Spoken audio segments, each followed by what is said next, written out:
Idea पार आणि अडचणींची भरमार. आधार कार्ड अपडेटसाठी मुदतवाढ मिळावी, विद्यार्थी पालकांची मागणी.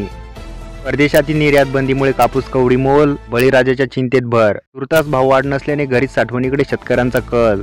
रेशन धान्याची काळ्या बाजारात विक्री. केंद्र अन्न सुरक्षा योजनेचा फज्जा. गरज नसतानाही काही श्रीमंत घेतायत योजनेचा लाभ.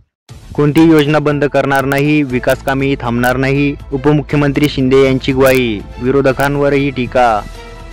शेतकऱ्यांना कर्जमाफी देणार, संतुलित विकास करणार. मुख्यमंत्री देवेंद्र फडणवीस यांची ग्वाही.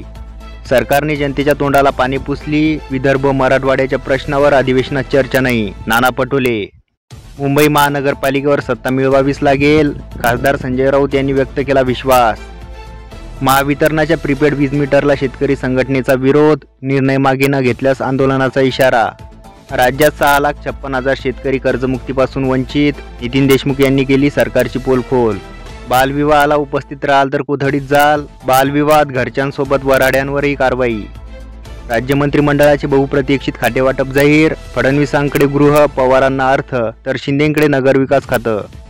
शेतकऱ्यांना कर्जमाफी कधी? शेतकरी आर्थिक अडचणीत, कर्ज भरण्याकडे फिरवली पाठ. राज्यात पसरले दाट धुके, हवेतील गारवा कायम. पुढील 1 महिना गारवा राहण्याची शक्यता. लाडकी बहीणसह अनेक योजना बंद होणार. आरबीआयच्या सल्ल्यामुळे लाभार्थ्यांची चिंता वाढली. राज्यात कायदा भक्कम. महायुतीच्या काळात कायदा सुव्यवस्थेत अधिक सुधारणा. एकनाथ शिंदे यांचे वक्तव्य.